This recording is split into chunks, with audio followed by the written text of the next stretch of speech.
Oh, pardon me.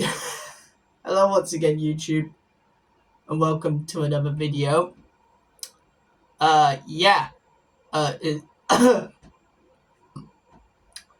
been over a month. Been busy, okay? I've been working on new music and stuff, and yeah, it, I've fully recorded one song. Another song I feel like I need to work on a little bit, but that's for my music stuff. Might as well upload music stuff onto this channel, because that would boost engagement and stuff.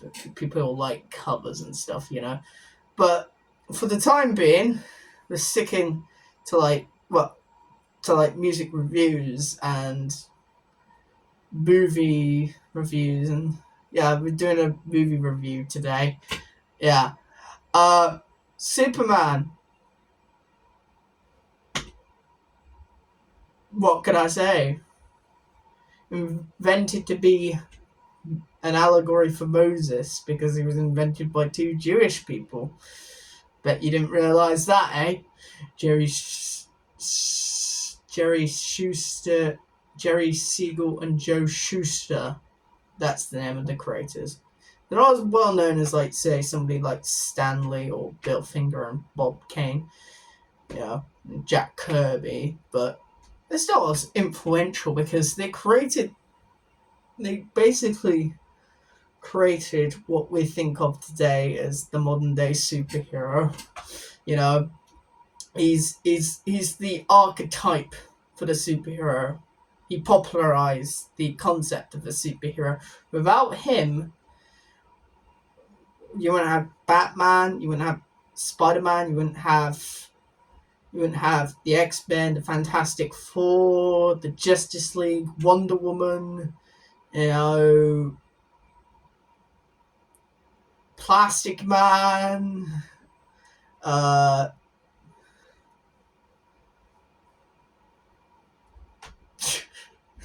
I'm trying to think of an obscure character from Marvel, but I've realized that a lot of obscure characters from Marvel have become popular due to the Guardians films, and yeah. Anyway, he's the biggest superhero there was.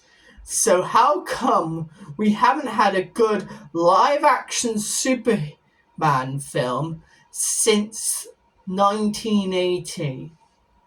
1980! It's been well over 40 years since the last good Superman film, Superman 2.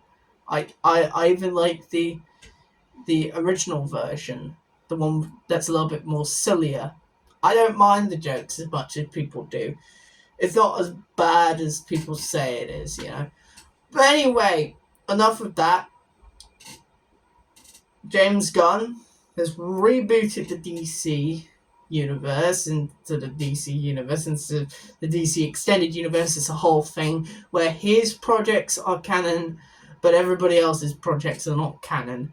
And it's all put into a new context, and this is the first live action movie released under the DC Studio, DC Universe sort of banner, So a lot was riding on this. The fact it's a Superman film, we haven't had a good one since 1980,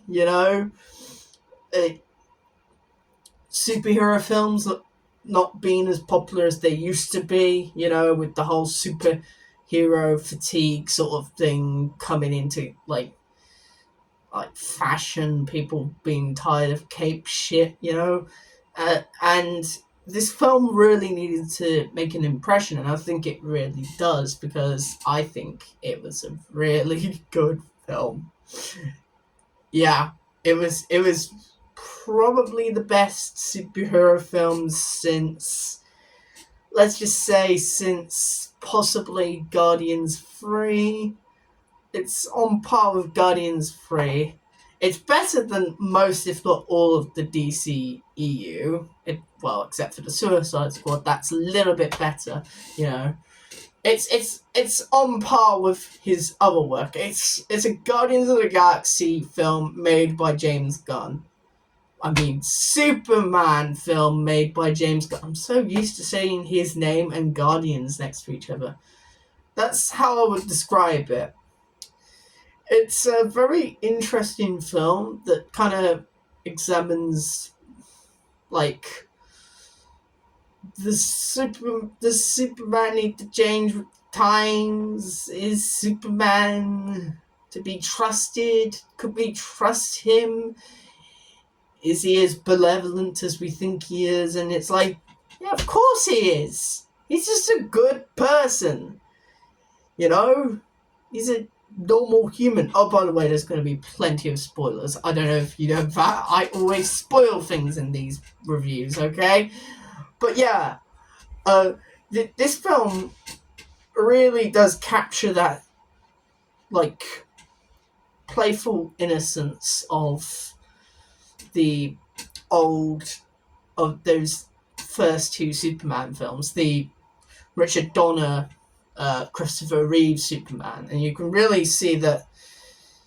I can't remember the name of the new fellow who's playing Clark. I can't remember any of the actors' name except for Nathan Fillion and Eric.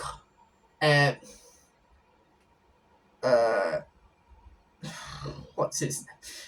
See, I only know Nathan Fillion, and that's because he's been in so many video games that I've played over the years. So yeah, I know him because of video games. What a loser! Well, I mean, I'm reviewing Superman, so already we're not in cool territory.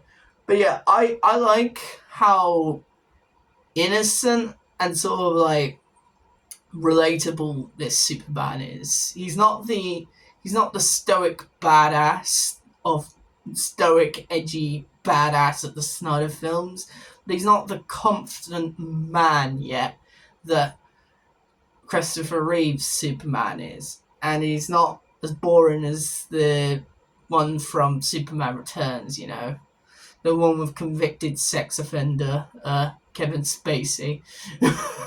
And also directed by a convicted sex offender as well. So that's lovely. That film's reputation is tarnished now, isn't it? Anyway, yeah. He's got this definite, like, you know, this is the first time really that he's been defeated by Ultraman. Whether he knew it or not, you know, it was Ultraman pretending to be aligned with the Bolivian or whatever made-up country. It's supposed to be like a stand-in for any sort of like conflict between an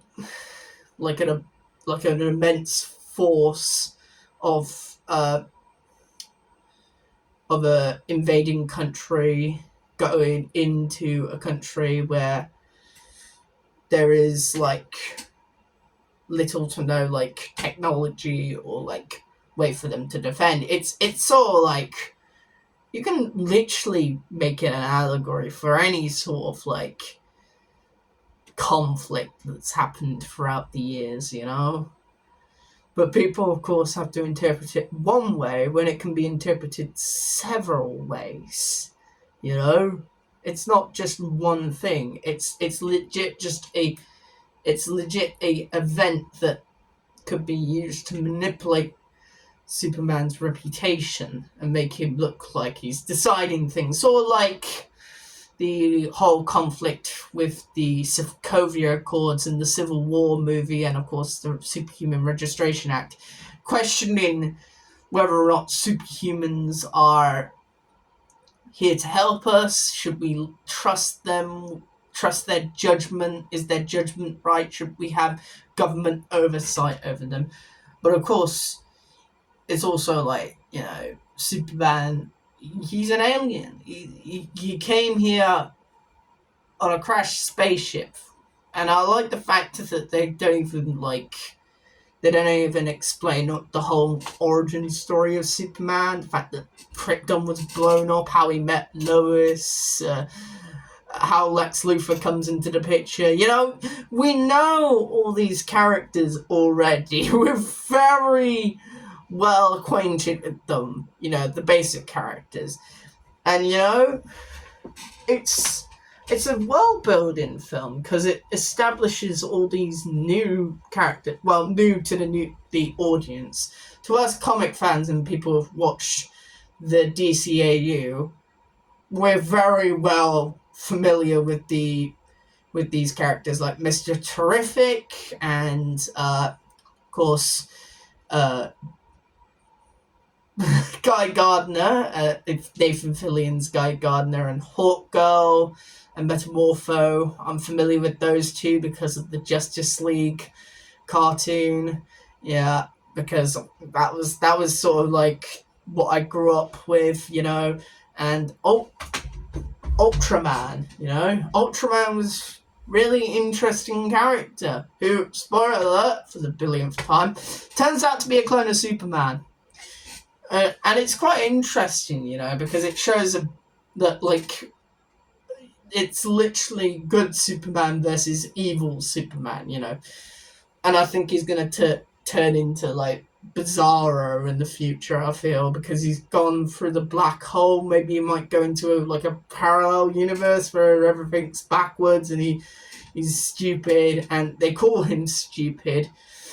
Nicholas Hoult, Lex Luthor, yeah, calls him stupid, you know, and calls Superman stupid, and like he's so jealous of Superman, he's so envious, and that's the thing, you know. Superman has all this power, all this glory. Naturally, of course, corrupted people are going to want to have that power because, like, it's not the power that corrupts people, it's the people who are already fucked up in the brain, you know. And it proves that, like, the nature of, like, it's about how you're raised or your inherent nature, you know. It brings up this idea of, like, you're not defined by your heritage, you know. Lex Luthor has all this, like, wealth, all this, like all these, like, blooming, like, people working for him, these, like, Master Chief wannabes, this woman with, like, right, with, like, blooming, like, throat, can, like, weird, like nanotech sort of thing. She can turn herself into anything, you know. He can clone Superman. He can buy he can own an entire country. You know, he's in league with a powerful dictator who wants to invade another country because he believes that's his right, and he can easily, like, infiltrate the lair of his arch enemy, you know. But he doesn't get what he wants in the end because there are people who are inherently good, and it shows that, like, he's so selfish because of Superman, because he has absolute power, but he doesn't let it get to his head.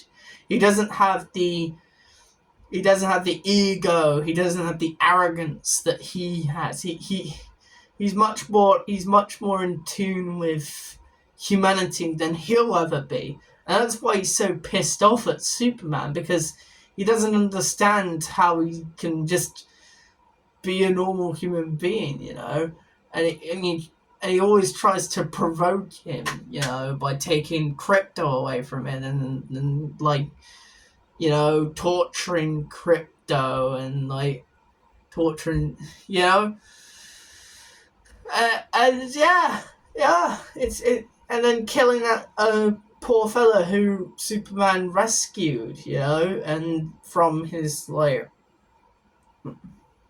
from himself, and just kill him cold blood without even realizing that he was going to kill him, like Russian roulette. He was doing a Russian roulette kind of thing. He does it and he just quickly dismisses it, and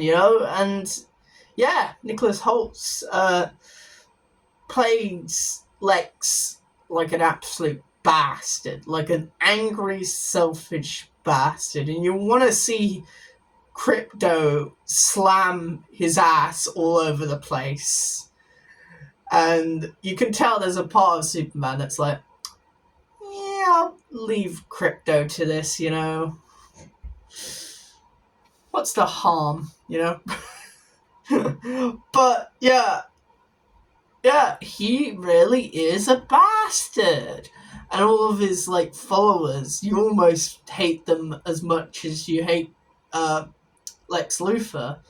But you can see that Superman wants to see the best in most people, because he even tries to reason with the nanotech lady and Ultraman, saying there's still a chance for you to change your ways, And yeah, it was quite interesting, Superman isn't as strong as he usually is, He does need a little bit of help, but that's because he's not as strong as he is usually. And I think, he does kick major ass in this film, I thought the Justice Squad were quite good supporting characters, showing that this world already has other superheroes, and I think they don't overshadow him as much as people say. This film doesn't feel overstuffed with characters, I don't think. Some people say it's a bit overstuffed. I feel like everybody gets a chance to have a turn in the spotlight. Metamorpho is an interesting character because I remember him from the Justice League cartoon, and you can tell from interactions that he's forced to do this stuff because Lex has his baby. And of course there's a cool fight scene where they try to protect his baby from the blooming Raptor agents. That's the name of the Master Chief wannabes. And the black hole ripping apart Metropolis was really cool. Seeing that destruction and it's not caused by Superman this time, really does put a smile on my face, It's that's not Superman's fault. That's entirely Lex Luthor's fault, which it should be the case, You see bits of Superman flying around saving people rather than just trying to fight the monster, whilst the other superheroes are a little bit more let's get rid of the monster, and Superman's oh, come on, there must have been a better way to do that, And also it felt very genuine with Crypto. You can tell James Gunn loves his dog, because Crypto is one of the best parts of the film, and I can see kids loving Crypto because he's so it completely insane, and he's a lovable dog, and the CGI on him whenever he does stuff is actually quite realistic. I would say I'm not too bothered. The flying scenes don't look bad, they look better than most CGI of most recent.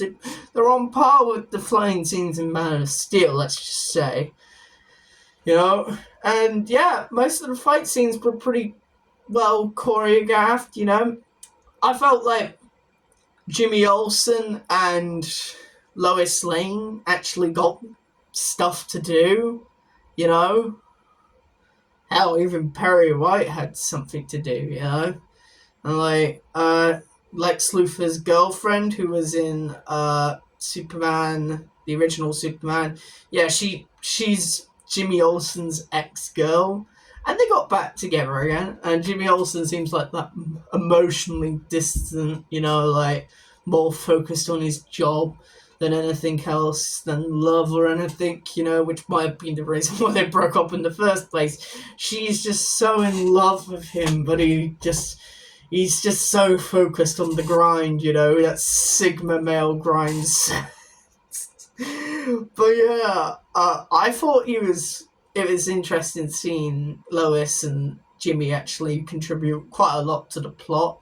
Not just sitting by in the sidelines, actually helping out, getting information to like incriminate Lex Luthor.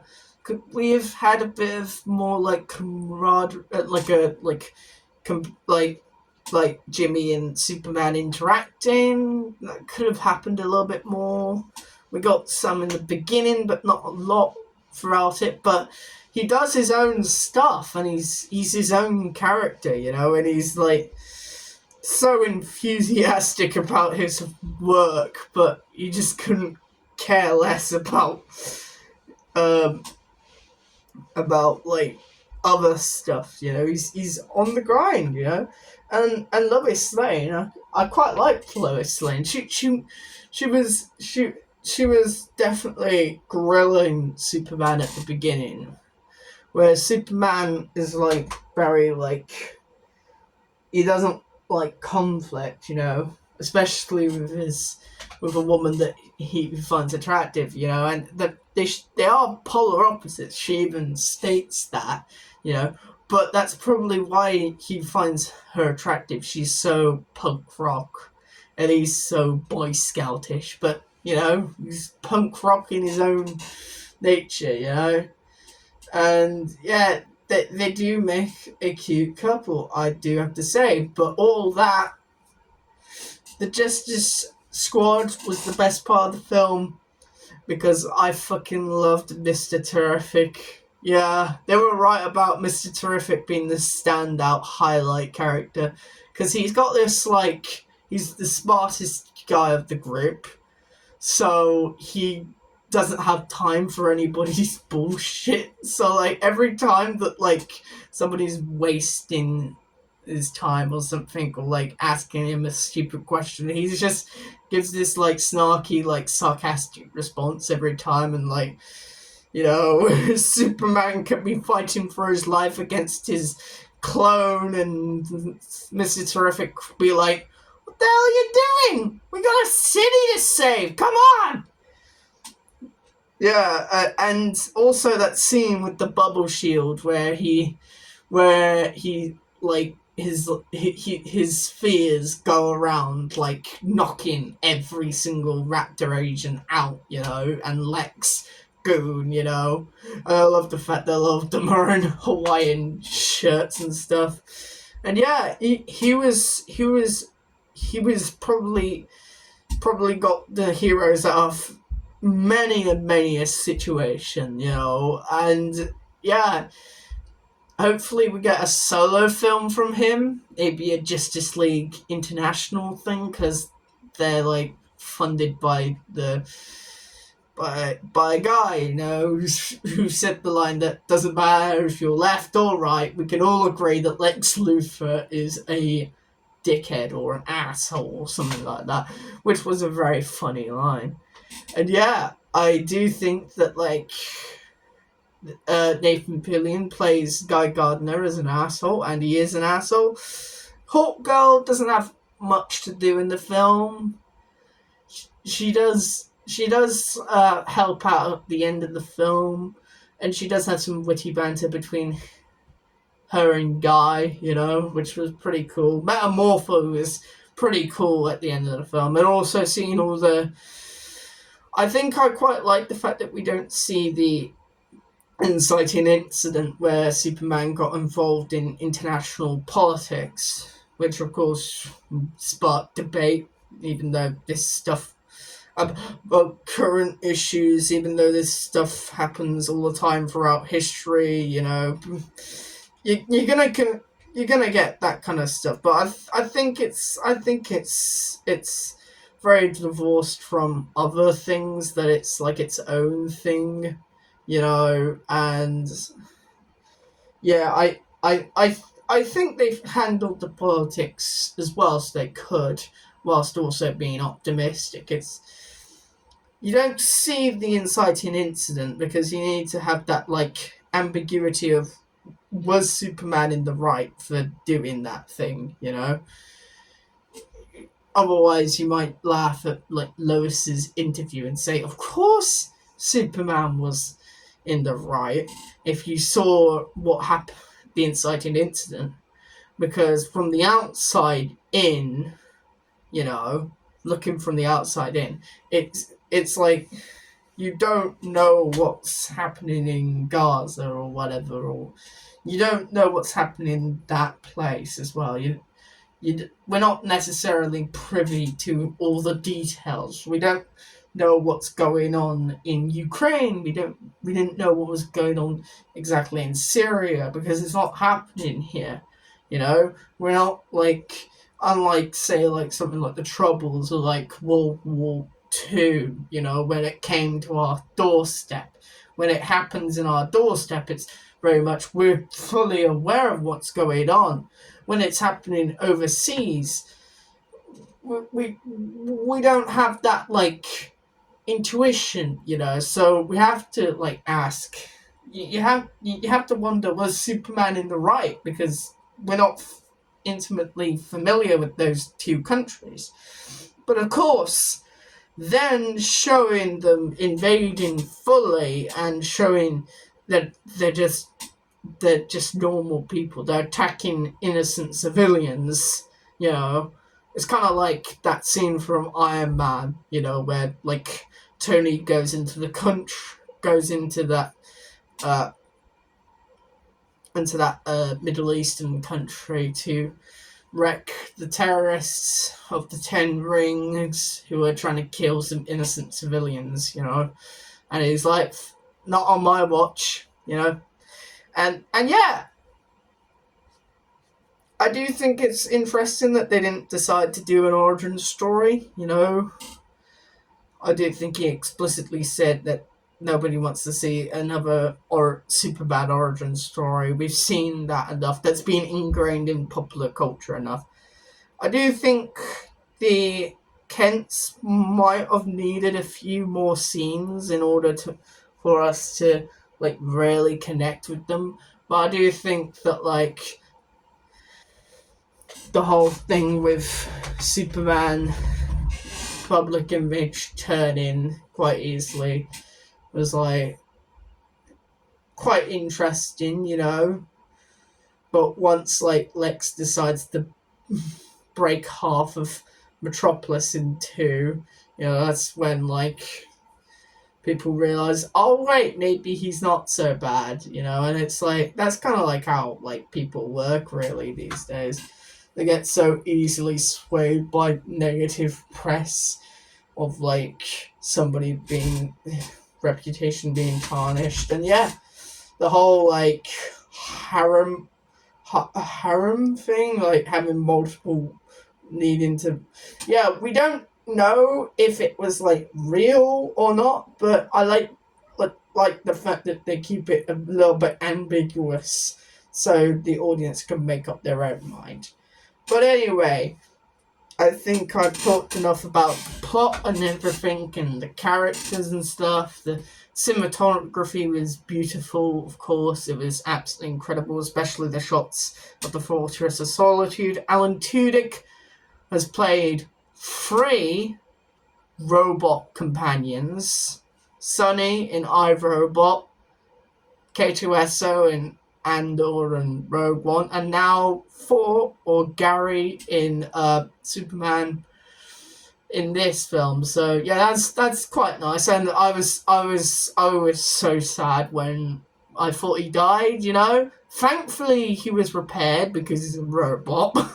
He wasn't technically alive, as you would say. Like constantly stating to Superman that he doesn't have any sort of emotions whatsoever, but he would be like, if he did, sort of indicating that he had emotions. And yeah, it's basically a story about a boy becoming a man, a Superman, if you will, and him realizing that he's not defined by his Kryptonian heritage. You know, he's defined by his own heritage, which he inherited. He, as he says, his greatest strength is that the fact he's human. He was raised human by human parents on a humans with in a human town in a human country on our home world. He wasn't raised on like Krypton. He doesn't have any of those traits in him, and he is quite possibly one of the most human characters that we can learn a lot from. You know, learn a lot on how to be human. You know, and I think that's the true message of the film. It's about treat people with kindness despite despite your despite your like upbringing or how rich or how poor you are. Always treat people with respect, kindness, and always fight back against tyranny and evil, no matter what. So I think that's that's the sort of moral, you know. I also love the musical callbacks to the bum ba ba ba bum bum but oh wait, we might get copyright striked for that. So yeah, the original Superman theme plus the music, the score was really well done by the composer who does a lot of James Gunn's and stuff. You know, he loves to use his usual crew, but you know, it was a good film. You know, what can I say? An 8 out of 10. It's not like the best superhero film ever. It's not Spider-Man 2, but it's good as Guardians 3. So it's up there. So yeah, we might be in a superhero renaissance because some people are saying that Thunderbolts was good. I don't know. I haven't seen it, so I can't really speak on that. But yeah, it's nice to have good superhero films coming out. Superhero TV, however, bit hit or miss recently, to be honest. So yeah, I'll see you on the next one, which will be a haul of like what I've gotten recently, showing off all the stuff that I'm going to be reviewing. So I'll see you on next one. Goodbye.